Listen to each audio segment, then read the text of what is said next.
నమస్తే welcome to four sides TV up front news నేను మీ సంపత్ కుమార్ ముందుగా బులెటిన్ హెడ్లైన్స్ చూద్దాం నల్గొండ జిల్లాలో అగ్ని ప్రమాదం వైటీపీపీలో చెలరేగిన మంటలు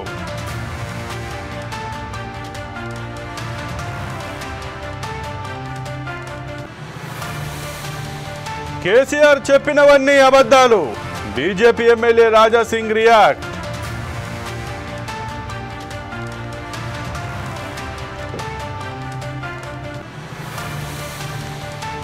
ములుగులో ఇసుక మాఫియా నిబంధనలకు విరుద్ధంగా తవ్వకాలు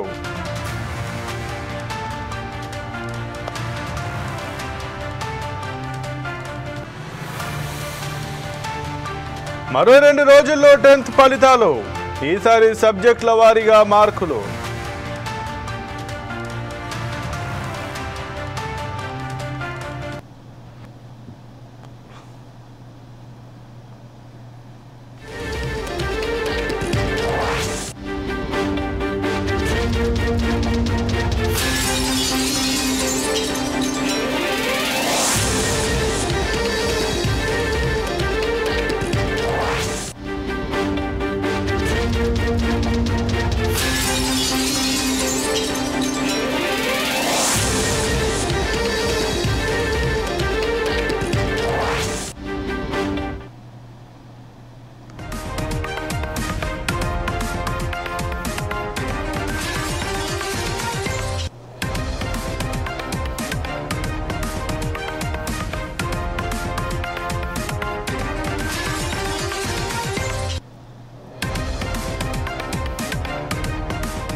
ములుగు జిల్లాలో రైజింగ్ కాంట్రాక్టర్ల అరాచకం వెలుగులోకి వచ్చింది. నిబంధనలకు విరుద్ధంగా ఇసుకను అక్రమంగా రవాణా చేస్తున్నారు. ప్రొక్లైనర్లతో తవ్వకాలు చేపట్టి టిప్పర్ లారీల్లో రాత్రింబవళ్లు తేడా లేకుండా డంపింగ్ యార్డుకు ఇసుకను తరలిస్తున్నారు. అంతేకాదు రెవెన్యూ భూముల్లోనూ అక్రమంగా గ్రావెల్ తవ్వకాలు చేపడుతున్నారు. ఫిర్యాదు చేసినప్పటికీ సంబంధిత అధికారులు చోద్యం చూస్తున్నారు. దీంతో ప్రభుత్వ ఆదాయానికి గండి పడుతోందని స్థానికులు ఆవేదన వ్యక్తం చేస్తున్నారు.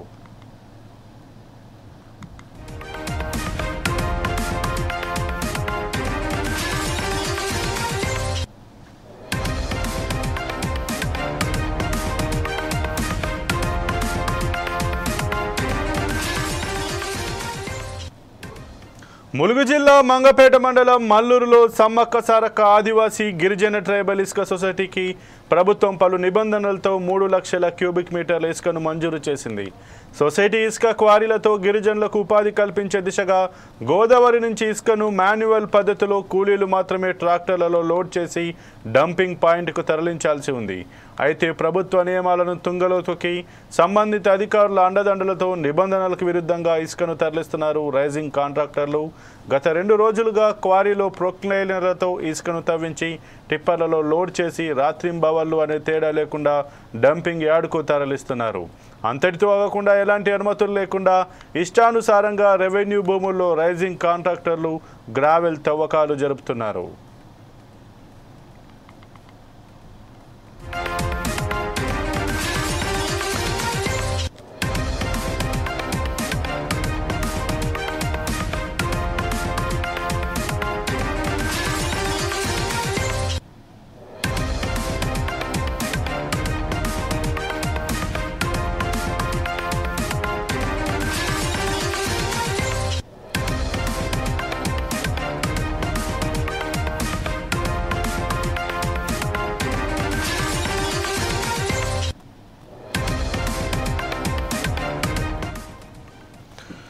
ఇక ఇదే అంశానికి సంబంధించి మరింత సమాచారం మా బ్యూరో సుధాకర్ అందిస్తారు. సుధాకర్ చెప్పండి, ఏదైతే ములుగు జిల్లాలో నిబంధనలను అతిక్రమించి కాంట్రాక్టర్లు ఇసుక తవ్వుతున్నట్టుగా తెలుస్తుంది, ఏదైతే మాన్యువల్ పద్ధతిలో కాకుండా ప్రొక్లైనర్లను ఉపయోగించి రాత్రింబవళ్లు తేడా లేకుండానైతే ఈ యొక్క ఇసుకను అక్రమార్జన చేస్తున్నట్టు అధికారుల అండదండలు కూడా దీని వెనుక ఉన్నట్టు అక్కడ ఉన్న కొంతమంది స్థానికులు కూడా దీని వెనుక ఉన్నట్టుగానైతే తెలుస్తుంది. దీని గురించి మీ దగ్గర ఉన్న పూర్తి సమాచారం ఏంటి?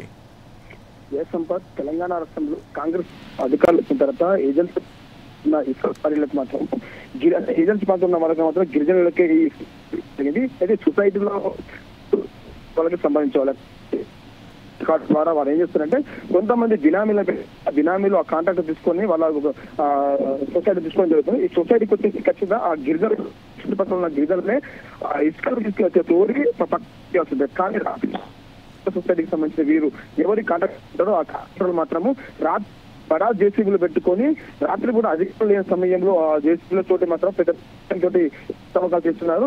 గతంలో కూడా ఫోర్సెస్ గత సంవత్సరం కొన్ని జరిగింది. భాగంగా మైనింగ్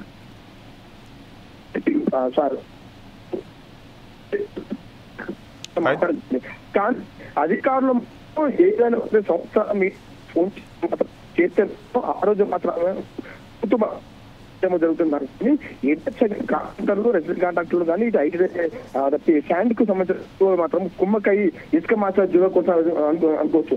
ఏదేమైనా ఉమ్మడి వరంగల్ ఉమ్మడి ఖమ్మం ఈ రెండు జిల్లాలు చూసి గోదావరి పరిసర ప్రాంతాల దగ్గర ఉంటుంది కానీ గోదావరి ఇసుకను రాత్రి అధికారులు మాత్రం ఎక్కువ మొత్తంలో మిషనరీ పెట్టుకొని తవ్వకాలు జరుగుతున్నాయి. దీని మీద ఇప్పటికే గిరిజనులు చాలా మంది అధికారులతో గొడవలు పెట్టుకునే దాఖలు ఉన్నాయి. గతంలో బడ్జెట్ కొత్త చేసి కానీ ప్రత్యేక రైడ్స్ కూడా చేయడం జరిగింది. అక్రమంగా ప్రభుత్వ కొట్టే మాత్రం వాటి మీద చర్యలు తీసుకున్నాము. అంతేకాకుండా అధిక ఓవర్లోడ్ సీజ్ చేసిన దాఖలు ఉన్నాయి. ఇంత జరుగుతున్న అధికారులు మాత్రం చూసుకుంటున్నారు. కాకుండా సదరు కాంటాక్ట్ ఇచ్చే ముట్టలతోటి ఈ అధికారులు మాత్రం చూపించుకోవచ్చు. ఏదైనా గత గంటల క్రితం వచ్చి ములుగు జిల్లా మంగాపేట పరిసర ప్రాంతాల్లో మాత్రం రాత్రి పూట తీసుకొచ్చి 2 కిలోమీటర్లతో ఆ ఇసుకను పంపు చేస్తున్నారు. ఇదంతా చూస్తున్న ప్రభుత్వం నిబంధన ఖచ్చితంగా స్టాండ్ అనేది డంపింగ్ చేయాలి. కానీ చూసుకుంటే మాత్రం రాత్రి పూట సుమారు నైట్ 11 గంటల వచ్చేది 3 గంటల వరకు ఈ 6 గంటల సమయం ఆ ఇసుకంతా డంపు చేసుకొని ఉదయం అధికారులు పర్యవేక్షణ వెళ్లే సమయానికి మాత్రం పక్క పెట్టేసి చూస్తారు. ఇదంతా జరుగుతుంది అధికారులు తెలుసు కానీ అధికారులు మాత్రం వారి మురుపులతో రాత్రి కూడా వెళ్ళలేదు. ముప్పు వాడుతున్న భయం అనేది సాకున్న మాత్రము ఏదైతే కాంట్రాక్ట్ పద్ధతి. అయితే సుధాకర్, మరి ఇంత జరుగుతున్నా కూడా అధికారులు ఎందుకు స్పందించడం లేదు? ఎందుకంటే ఇది మాన్యువల్ పద్ధతులు ఎవరైతే అక్కడ ఉన్నటువంటి స్థానికులకు గిరిజనులకు ఎవరైతే ఉన్నారో వారికి ఉపాధి కల్పించడానికే దీన్ని వారి చేతను తవ్వించి లోడ్ చేయాలని చెప్పి ఏదైతే నిబంధన ఉందో దాన్ని ఈ తొంగలో తొక్కుతున్న అధికారులు ఎందుకు పట్టించుకోవట్లేదు? ఒకటే చూస్తాం ప్రస్తుతం వచ్చేసి ఇది ఉమ్మడి వరంగానికి ఉమ్మడి ఖమ్మం జిల్లాలో ఉన్న పార్టీ కాబట్టి ఈ అధికారుల ఎమ్మెల్యే అలాగే అధికారులు కొంతమంది అందరూ మాత్రం ఈ కాంట్రాక్టర్లు యథేచ్ఛగా ఇసుక తవ్వగలుగుతున్నారు. ఏజెన్సీ ప్రాంతంలో ఏజెన్సీలో ఉన్న గిరిజనులకు రాష్ట్ర ప్రభుత్వం ఏం చేసిందంటే కొన్ని సొసైటీలకు లీడ్స్ ఇవ్వడం జరిగింది. సొసైటీ వాళ్ళు వచ్చేసి అక్కడ ఉన్న ఆదివాసులను కానీ ఆ గిరిజనులతో మాత్రం ఆ ఇసుక తప్పని చెప్పాలి. కానీ ఇక్కడ ఉన్న చట్టాలను మొత్తం ఈ అధికారులు చుట్టాలుగా మార్చుకొని సదరు కాంట్రాక్టర్లు యథేచ్ఛగా హితాచులు ఇంత జరుగుతున్న అధికారులకు ఎవరైనా సమాచారం ఇస్తే అధికారులు కూడా ఎవరు సమాచారం ఇస్తున్న విషయం కూడా సదరు కాంట్రాక్టర్ చెప్పడం జరుగుతుంది. ఇలా చెప్పడం ద్వారా మాత్రం ఆ కాంట్రాక్టర్ సదరు వ్యక్తులు భయభ్రాంతులు గురిస్తున్న నేపథ్యం ఉంది. గతంలో ఇదే ఫోర్సెస్ డిస్ట్రిక్ట్ ఆఫీస్ లో కొన్ని కూడా బయటపడ్డాయి. కూడా భూపాలపల్లి, ములుగు, మంగపేట, భద్రాద్రి కొత్తగూడ ఈ 4 జిల్లాల్లో ఫోర్సెస్ బృందం గతంలో వెళ్ళడం జరిగింది. అక్కడ జరిగిన అవకతవకల మీద మనం గ్రౌండ్ రిపోర్ట్ పెట్టాము, బిగ్ డిబేట్ కూడా పెట్టాము. ఈ డిబేట్ లో శాండ్ పిఓ రావడం జరిగింది. అలాగే శాండ్ కు సంబంధించిన రాష్ట్ర అధికారి కూడా రావడం జరిగింది.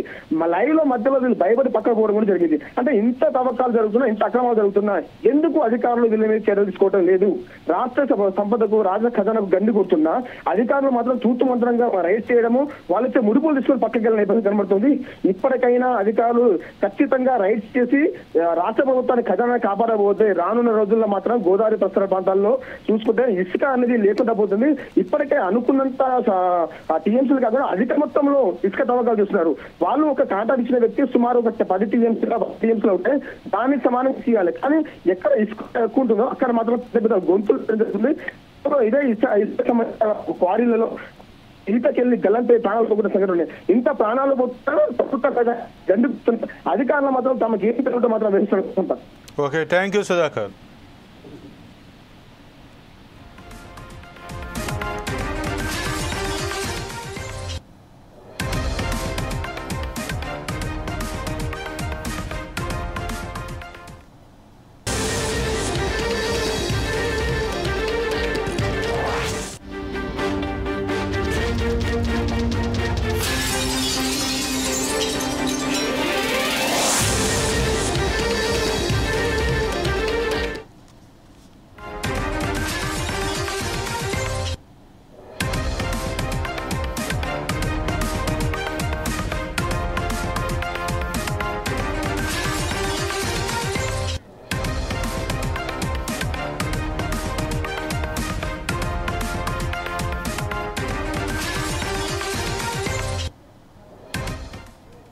తెలంగాణ 10వ తరగతి ఫలితాలు మరో 2 రోజుల్లో విడుదల కానున్నాయి. వారి ఫలితాలకు సంబంధించిన విధానంలో కీలక మార్పు చోటు చేసుకుంది.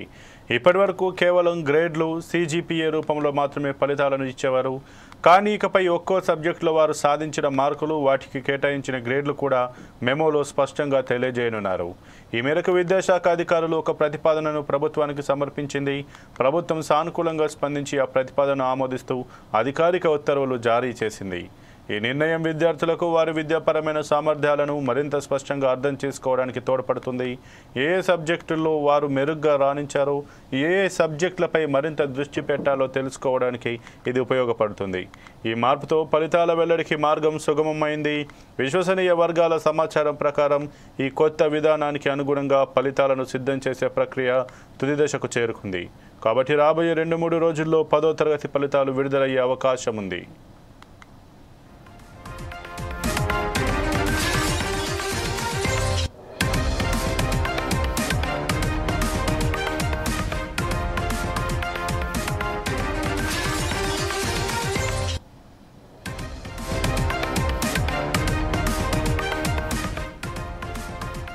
ఇక CBSE కూడా ఇదే విధానాన్ని అనుసరిస్తుంది. అక్కడ కూడా విద్యార్థులకు సబ్జెక్టుల వారీగా మార్కులు, గ్రేడ్లను తెలియజేస్తారు.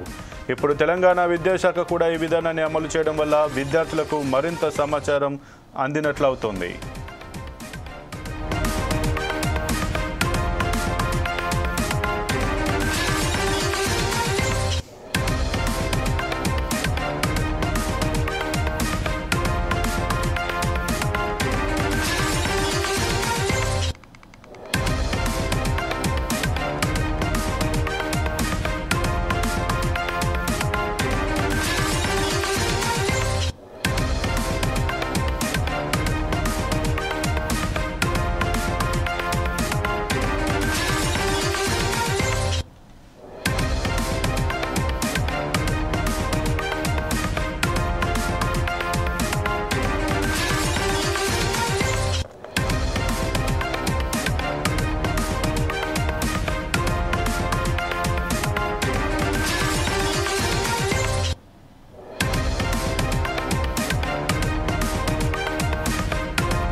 తెలంగాణ రాజ్భవన్లో లోకాయుక్త, ఉపలోకాయుక్త ప్రమాణ స్వీకారం జరిగింది. లోకాయుక్తగా జస్టిస్ రాజశేఖర్, ఉపలోకాయుక్తగా జగ్జీవన్ కుమార్ ప్రమాణం చేశారు. వీరిచే గవర్నర్ జిష్ణుదేవ్ వర్మ ప్రమాణం చేయించారు. ఈ కార్యక్రమంలో CM Revanth Reddy, assembly speaker గడ్డం ప్రసాద్ కుమార్, మండలి చైర్మన్ గుత్తా సుఖేందర్ రెడ్డి పాల్గొన్నారు. The warrant of appointment issued under the hand and seal of the Honorable Governor, Telangana, appointing Sri Justice A. Rajshekar Reddy as Lokayukta. By virtue of the powers vested in me by subsection 1 of section 3 and subsection 1 of section 5 of the Telangana Lokayukta and Upalokayukta Act 1983, I, Jishnudev Verma, the Governor of Telangana, hereby appoint Sri Justice A. Rajshekar Reddy, former Judge of High Court, to be the Lokayukta of Telangana with effect from the date of his assumption of office, given at Raj Bhavan, Hyderabad, this 6th day of April in the year 2025, in the 76th year of Republic of India, signed Governor of Telangana. Now, I request Honorable Governor of Telangana to kindly administer the oath of office to the Honorable Lokayukta. I, Edavelli Rajshekar Reddy, having been appointed to be Lokayukta, do swear in the name of God that I will bear true faith and allegiance to the Constitution of India as by law established, and I will duly and faithfully and to the best of my ability, knowledge and judgment perform the duties of my office without fear or favor, affection or ill will. I, Bellap Shamrao Jagjeevan Kumar, having been appointed to be Upalokayukta, do swear in the name of God that I will bear true faith and allegiance to the Constitution of India as by law established, and I will duly and faithfully and to the best of my ability, knowledge. Read out. BRS రజతోత్సవ సభలో ఆ party అధినేత కేసీఆర్ వ్యాఖ్యలు Congress BRS మధ్య మాటల యుద్ధానికి తెరతీశాయి. గోల్మాల్ చేయడంలో కాంగ్రెస్ని మించిన పార్టీ లేదని కేసీఆర్ విమర్శనాస్త్రాలు సంధించారు. ఎన్నికల సమయంలో లేనిపోని హామీలు ఇచ్చి తెలంగాణ రాష్ట్ర ప్రజలను మోసం చేశారని ఆరోపించారు. ఢిల్లీ నుంచి డూప్లికేట్ గాంధీలు కూడా వచ్చి సాధ్యం కాని హామీలు ఇచ్చారన్నారు. ఆనాడైనా ఈనాడైనా ఏనాడైనా తెలంగాణకు విలన్ నెంబర్ 1 కాంగ్రెస్ పార్టీయేనని గంటా పదంగా చెప్పారు. అయితే గులాబీ దళపతి కామెంట్స్పై హస్తం పార్టీ నేతలు ధ్వజమెత్తారు. 10 ఏళ్ల బీఆర్ఎస్ పాలనలో అద్భుతాలు జరిగినట్టు కేసీఆర్ ప్రచారం చేస్తున్నారన్నారు. బీఆర్ఎస్ హయాంలో ఏం జరిగిందో, కాంగ్రెస్ పాలనలో ఏం జరిగిందో చర్చించేందుకు సిద్ధం కావాలని మంత్రి పొంగిలేటి శ్రీనివాసరెడ్డి ఛాలెంజ్ విసిరారు. బీఆర్ఎస్ పాలనలో అద్భుతాలు చేసిన ఘనకార్యాలను ప్రజలకు వివరిద్దామని, అలాగే కాంగ్రెస్ పార్టీ చేసిన అభివృద్ధి సంక్షేమం గురించి కూడా మాట్లాడదామన్నారు. డేట్ చెప్పండి, చర్చించడానికి తాము సిద్ధంగా ఉన్నామని చెప్పారు పొంగిలేటి.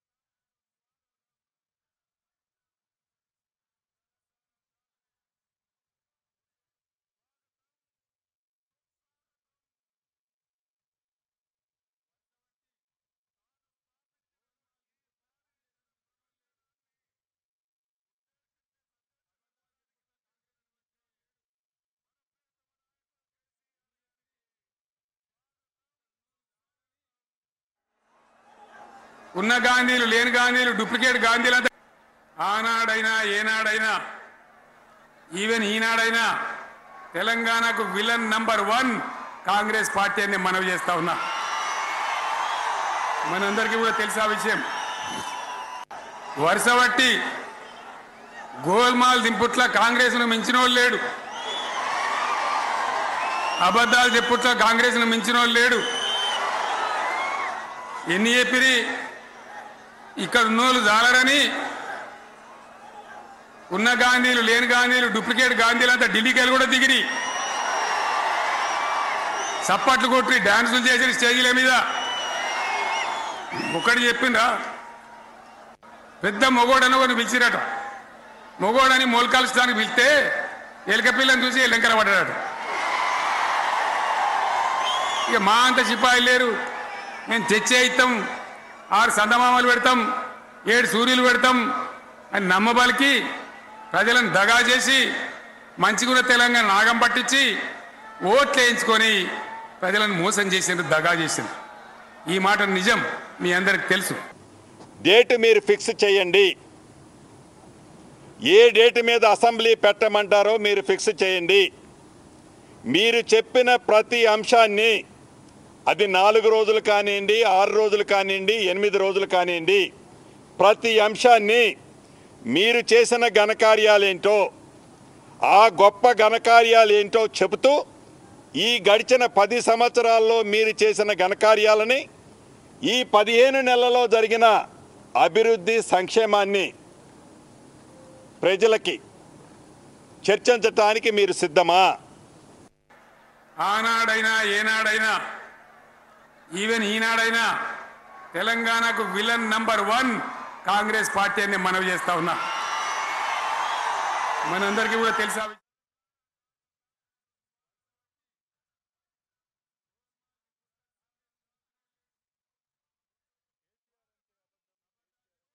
మాట అనే బ్రాండ్ క్రియేట్ చేసుకున్నారని విమర్శించారు బీజేపీ ఎమ్మెల్యే రాజాసింగ్. బీఆర్ఎస్ రజతోత్సవ సభలో బీజేపీపై కేసీఆర్ వ్యాఖ్యలను ఆయన తప్పుపట్టారు. కేసీఆర్ చెప్పేవన్నీ అబద్ధాలని, అసెంబ్లీలో తాను నిధుల గురించి ప్రశ్నించినప్పుడు కూడా కేసీఆర్ తప్పుడు సమాధానాలు ఇచ్చారని రాజాసింగ్ గుర్తు చేశారు. డబుల్ ఇంజిన్ సర్కార్తోనే తెలంగాణ అభివృద్ధి సాధ్యమన్న రాజాసింగ్ గత ఎన్నికల్లో బీజేపీ అధికారంలోకి రాకపోవడానికి తమ పార్టీలోని కొందరు నేతల వైఖరి కారణమంటూ హాట్ కామెంట్స్ చేశారు.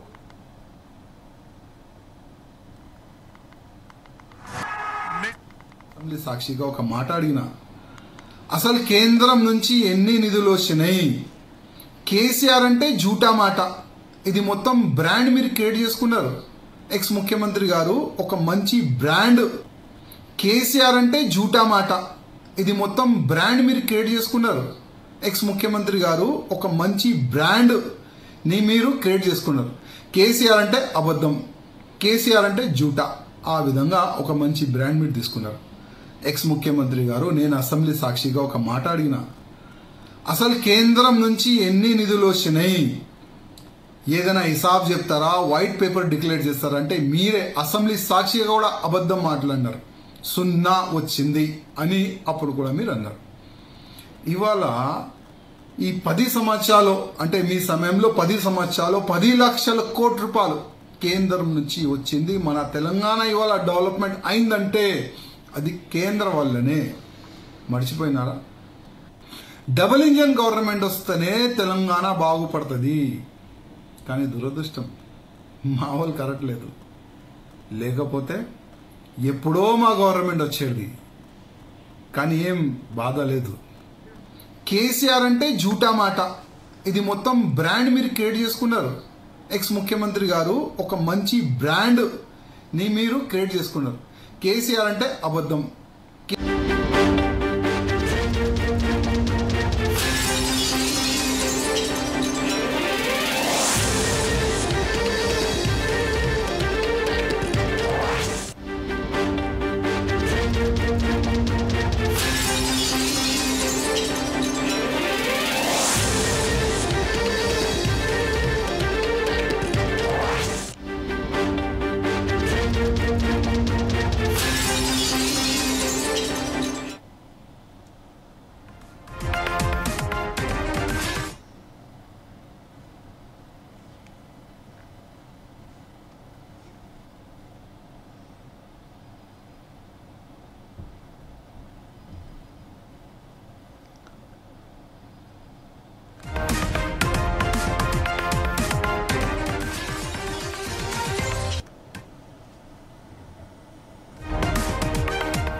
జమ్మూ కాశ్మీర్ పహల్గామ్ ఉగ్రదాడి, ఆ తర్వాత నెలకొన్న ఉద్రిక్తతల వేళ ఢిల్లీలో కీలక పరిణామాలు చోటు చేసుకుంటున్నాయి.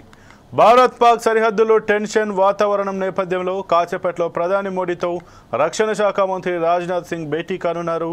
నిన్న రాజ్నాథ్ను చీఫ్ ఆఫ్ డిఫెన్స్ స్టాఫ్ త్రివిధ దళాధిపతి జనరల్ అనిల్ చౌహాన్ కలిశారు. సైనిక సన్నద్ధతపై ఆయన బ్రీఫింగ్ ఇచ్చారు. బోర్డర్లో ప్రస్తుత పరిస్థితులు, పాక్ కవ్వింపు చర్యలు, ఆర్మీ సైనిక కార్యకలాపాలు, ఇలా చాలా అంశాలపై రాజ్నాథ్ సింగ్కు చౌహాన్ వివరాలు అందించారు. ఇక ఈ నేపథ్యంలో కాసేపట్లో జరగబోయే ప్రధాని మోడీ రక్షణ మంత్రి రాజ్నాథ్ భేటీపై సర్వత్రా ఆసక్తి నెలకొంది. చౌహాన్ ఇచ్చిన రిపోర్టుతో ప్రధానిని కలవనున్నారు రాజ్నాథ్ సింగ్. ఉగ్రవాదులను ఊహించని రీతిలో శిక్షిస్తామని ఇప్పటికే ప్రధాని మోడీ వార్నింగ్ ఇచ్చారు. మరోవైపు ఇప్పటికే జమ్మూ కాశ్మీర్లోని సైనికాధికారులతో ఆర్మీ చీఫ్ ద్వివేది సమీక్షలు నిర్వహిస్తున్నారు. ఇలాంటి సమయంలో ప్రధాని రక్షణ శాఖ మంత్రి భేటీ అవుతుండడం తదుపరి నిర్ణయాలు ఎలా ఉండబోతున్నాయనేది ఆసక్తి రేపుతోంది.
పహల్గామ్ ఉగ్రదాడికి ప్రతీకారం తీర్చుకోవాలని దేశవ్యాప్తంగా డిమాండ్లు విజ్ఞప్తులు వెల్లువెత్తుతున్నాయి. ఈ నేపథ్యంలో కేంద్రంలోని మోడీ ప్రభుత్వం ఆచితూచి అడుగులు వేస్తుంది.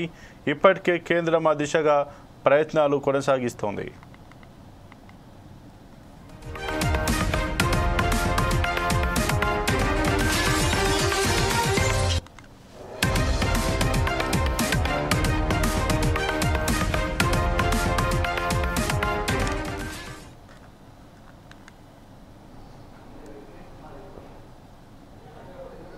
ఇక ఈ విషయంపై మరింత సమాచారం మా ఇన్పుట్ ఎడిటర్ శ్రీనివాస్ అందిస్తారు. శ్రీనివాస్, చెప్పండి, ఏదైతే పెహల్గామ్ ఉగ్రదాడి తర్వాత భారత్ అండ్ పాకిస్తాన్ మధ్య పచ్చగడ్డి వేస్తే బగ్గుమైన సిచ్యువేషన్ అయితే నెలకొంది. నిన్న చూసాం, ఎవరైతే పాకిస్తాన్కి సంబంధించి మినిస్టర్ మేము 130 అణుక్షిపణులు కూడా మీకోసం వేస్ట్ చేస్తున్నా, మీరు సింధు జలం ఒప్పందం పైన కనుక మీరు తప్పితే మాత్రం జలాలు ఇవ్వకపోతే మాత్రం ఖచ్చితంగా మీ మీద వదిలేస్తాం అంటూ కూడా, అలాగే పాక్ చైనా కూడా మద్దతు అయితే పలికింది. ఇక ఈ నేపథ్యంలో భారత ఆర్మీ చీఫ్, ఎవరైతే త్రివిధ దళాల చీఫ్ అయితే కేంద్ర మంత్రి రాజ్నాథ్ సింగ్తో మాట్లాడినట్టుగా తెలుస్తుంది. ఆయన కూడా నివేదికతోటి ఈరోజు ప్రధాని మోడీతోటి భేటీ కానున్నట్టుగా తెలుస్తుంది. ఈ ఇద్దరి భేటీ తర్వాత ఎటువంటి నిర్ణయాలు బయటకు వచ్చే అవకాశం ఉంది? సైనిక చర్యలు ఏ రకంగా ఉండబోయే అవకాశం ఉంది? సంపత్, ఏదైతే పెహల్గామ్ ఉగ్రదాడి జరిగి కరెక్ట్ గా వారం రోజులు గడుస్తుంది. అయితే మనం చూస్తున్నాం, ఉగ్రదాడి భారత్ ప్రతీకార రేచ్యతోనే రగిలిపోతున్న పరిస్థితి అయితే ప్రస్తుతం దేశవ్యాప్తంగా కూడా కనిపిస్తుంది. మొదటి రోజు ఏ విధంగా అయితే ప్రతీకార వాంఛ కోరుకున్నారో భారతీయులు, ఇప్పుడు కూడా అదే దాంతో ఉన్నారని చెప్పొచ్చు. మరోవైపు చూసుకుంటే కనుక పాకిస్తాన్ అయితే కవ్వింపు చర్యలకు పాల్పడుతూనే ఉంది. ఎప్పుడైతే భారత్ కఠిన నిర్ణయాలు తీసుకుందో అప్పుడే పాకిస్తాన్ కూడా ఇటు వారి మిలిటరీ దళాలన్నింటినీ కూడా పెద్దగా మోహరించడం సరిహద్దుల వైపు, అదేవిధంగా రావల్పిండి, లాహోర్ తదితర ప్రాంతాల్లో వాళ్ళ యుద్ధ విమానాలను మోహరింపజేయడం లాంటివన్నీ కూడా కవ్వింపు చర్యలకు పాల్పడింది. అయితే దానికి జవాబుగా కూడా భారత్ సెంట్రల్ లో అన్ని యుద్ధ విన్యాసాలు కూడా ఇప్పటికీ కూడా జరుగుతున్నాయి. ప్రతిరోజు దీనికి సంబంధించిన రిహార్సల్స్ జరుగుతున్నాయి. ఖచ్చితంగా పాకిస్తాన్ కు జవాబు చెప్పి తీరతామని చెప్పేసి కూడా వివిధ దళాలు కూడా రగిలిపోతున్న పరిస్థితి మనం చూస్తున్నాం. మరోవైపు చూసుకుంటే కనుక ఇటు ప్రభుత్వ పరంగా ప్రభుత్వం కూడా పాకిస్తాన్ మీద ఎలాంటి ఒత్తిడి తీసుకురావాలో అంతకన్నా మించి ఒత్తిడి తీసుకొచ్చిందని చెప్పొచ్చు. నిన్నటితో సహా బార్డర్ ఏవైతున్నాయో అన్ని కూడా క్లోజ్ చేయబడ్డాయి. అట్టలు బాగా బార్డర్ ఏదైతుందో క్లోజ్ చేయబడింది. నిన్నటి వరకు కూడా ఎవరైతే పాకిస్తాన్ ఎవరైతుందో అంటూ ఆ దారి గుండా పాకిస్తాన్ లోకి వెళ్లే అవకాశం కల్పించారు. అదేవిధంగా పాక్ లో ఉన్న హిందుస్థానీలను అక్కడి నుంచి ఇక్కడికి రాణించడం జరిగింది. అదేవిధంగా 27 వరకు నిన్నటి వరకు కూడా ఇండియాలో ఎవరైతే పాక్ వాసులు ఉన్నారో వాళ్ళందరినీ కూడా దేశం విడిచి పొమ్మని చెప్పేసి ఏవైతే హెచ్చరికలు జారీ చేసి నిన్నటితో చివరి గంట కూడా ముగిసిపోయింది. ఆ తర్వాత దేశం ఎంతమంది విడిచిపోయారన్నది ఇంకా లెక్కలు తేలాల్సి ఉంది. కొన్ని రాష్ట్రాలు అయితే ఇప్పటికీ కూడా నాంచుల ధోరణి అవలంబిస్తున్నారన్న విమర్శలు కూడా ఉన్నాయి.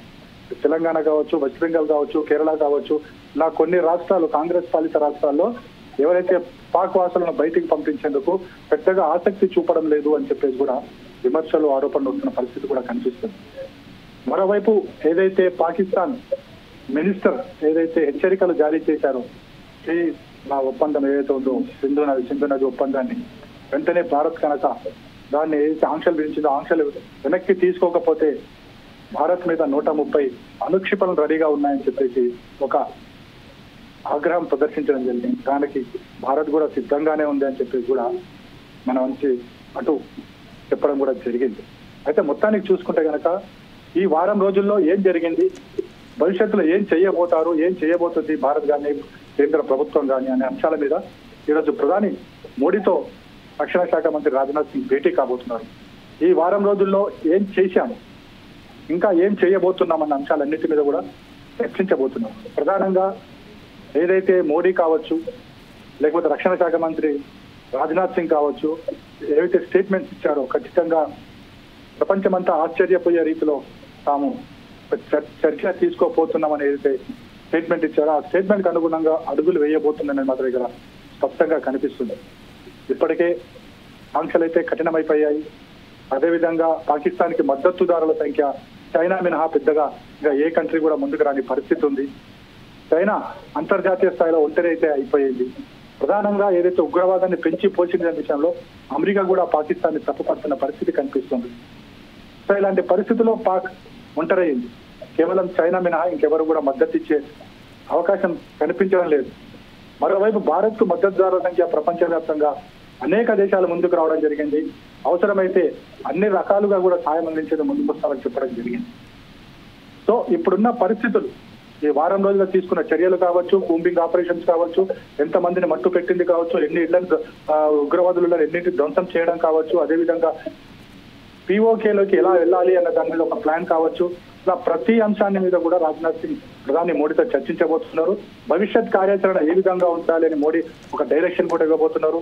ఈ ప్రధానితో పాటుగా రక్షణ శాఖ మంత్రి భేటీలు ఇవన్నీ కూడా కీలకంగా చర్చించబోతున్నారు.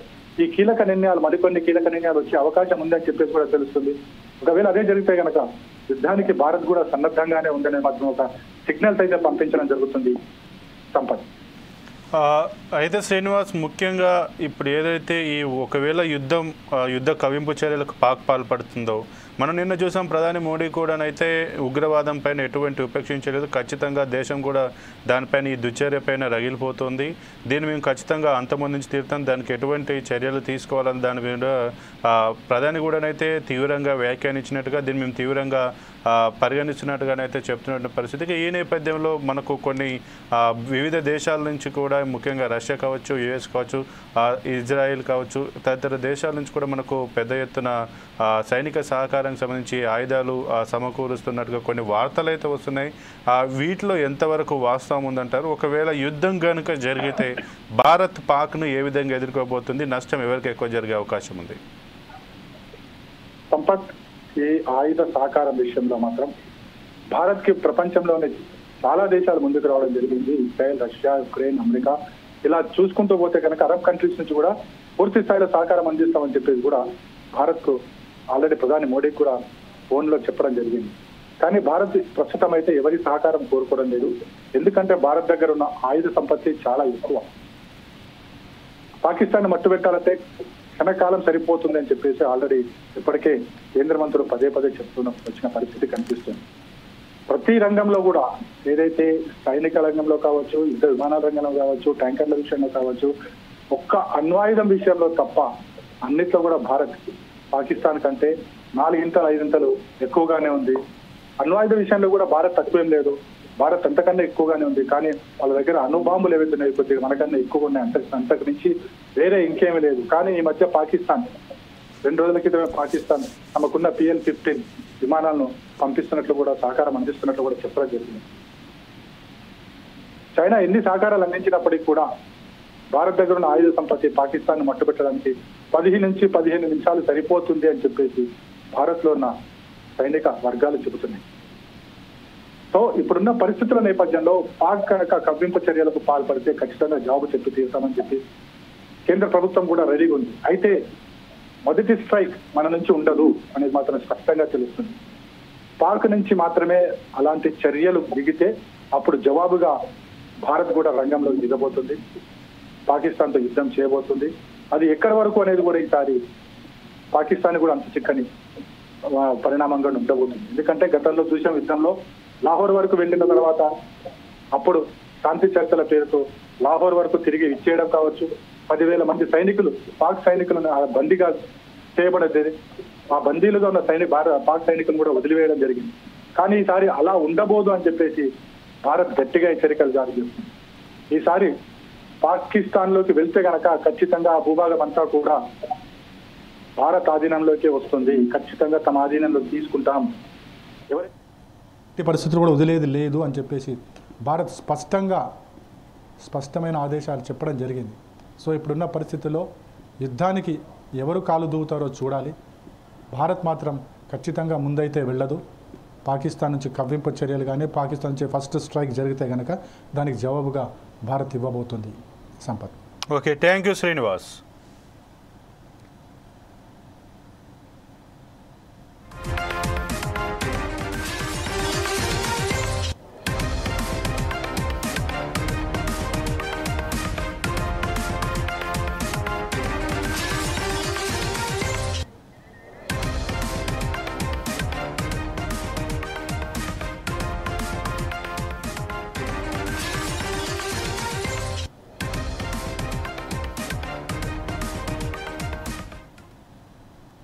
ఇక ఏవి ఇప్పటివరకు బులెటిన్లో ఉన్న అప్డేట్స్ మరిన్ని అప్డేట్స్ కోసం చూస్తూనే ఉండండి 4 Sides TV.